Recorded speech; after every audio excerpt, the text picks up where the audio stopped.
ഒരു മിനിറ്റിൽ നമുക്ക് ഇന്നൊരു ടേബിൾ പഠിക്കാം. ഒരു മിനിറ്റിൽ ഒരു ടേബിൾ പഠിക്കും. ശരിക്കും ഇത് എല്ലാവർക്കും അറിയാവുന്ന ഒരു കാര്യമാണ്. അതായത് 9th ടേബിളൊക്കെ പറഞ്ഞു തരാമെന്ന് വെച്ച് കഴിഞ്ഞാൽ അത് ഏറ്റവും ലോവസ്റ്റ് ആയിട്ടുള്ള ഒരു കാര്യമാണ്. വളരെ ചെറിയ ക്ലാസ്സിൽ പഠിച്ചൊരു കാര്യമാണ്. പക്ഷെ എന്നാലും ചിലവർക്ക് ഇപ്പം പെട്ടെന്ന്, അതായത് ഇപ്പൊ ഒരു സമയത്തിന്റെ എന്തെങ്കിലും, ഇപ്പം എക്സാംസ് തീരാറാവുന്ന സമയത്ത്, കാൽക്കുലേഷൻ്റെ ഒക്കെ സമയത്ത് പെട്ടെന്നൊരു മൈൻഡ് ബ്ലോക്കോ കാര്യങ്ങളോ വരുമ്പോഴത്തേക്ക്, അതായത് സമയം ഓടിക്കൊണ്ടിരിക്കുമ്പോൾ പെട്ടെന്ന് നമുക്കൊരു മൈൻഡ് ബ്ലോക്ക് ഉണ്ടാവും. ആ സമയത്ത് പെട്ടെന്ന് നമുക്ക് കാൽക്കുലേഷൻ വല്ലതും തെറ്റിപ്പോകാൻ സാധ്യത ഉണ്ടെങ്കിൽ മാത്രം ഉപയോഗിക്കാനുള്ള ഒരു ചെറിയൊരു ട്രിക്ക് മാത്രമാണ്.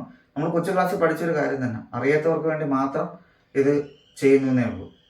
ആദ്യം നമ്മൾ കൈകൾ നമ്മളെടുത്ത് ഇങ്ങനെ വെക്കുക. വെച്ചിട്ട് നമ്മുടെ കൈകളിലേക്ക് നോക്കുക. കൈകളിലേക്ക് നോക്കുമ്പോൾ എന്നിട്ട് ആദ്യത്തെ വിരൽ നമ്മളൊന്ന് മടക്കുക. മടക്കുമ്പോഴത്തേക്ക് 1 മടക്കുമ്പോൾ 9 × 1 9. പിന്നെ നമ്മൾ രണ്ടാമത്തെ വിരൽ മടക്കുക. 9 × 2 9 × 2 1 8 1 8 18. അതുപോലെ തന്നെ വീണ്ടും 9 × 3 9 × 3 മടക്കുമ്പോഴത്തേക്ക് 2 7. അപ്പോൾ ഇതുപോലെ എല്ലാ വിരലുകളും ഇങ്ങനെ മടക്കുമ്പോഴത്തേക്ക് ഇവിടെ നോക്കാം. ഇവിടെ നോക്കുമ്പോഴത്തേക്ക് 9 × 8 9 × 8 എന്ന് പറയുമ്പോഴത്തേക്ക് 72 വരും. 72. അപ്പോൾ അങ്ങനെ നമുക്ക് 9ന്റെ ടേബിൾ നമുക്ക് പെട്ടെന്ന് നമുക്ക് കിട്ടാനായിട്ട് പറ്റും. ഇത് പലർക്കും അറിയാവുന്നൊരു ട്രിക്ക് തന്നെയാണ്.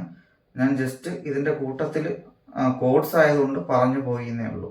ഈ ചാനൽ നിങ്ങൾ ഇതുവരെയും സബ്സ്ക്രൈബ് ചെയ്തില്ല എങ്കിൽ ദയവ് ചെയ്ത് സബ്സ്ക്രൈബ് ചെയ്യുക, ഷെയർ ചെയ്യുക, ലൈക്ക് ചെയ്യുക, മറ്റുള്ളവരിലേക്ക് എത്തിക്കുക.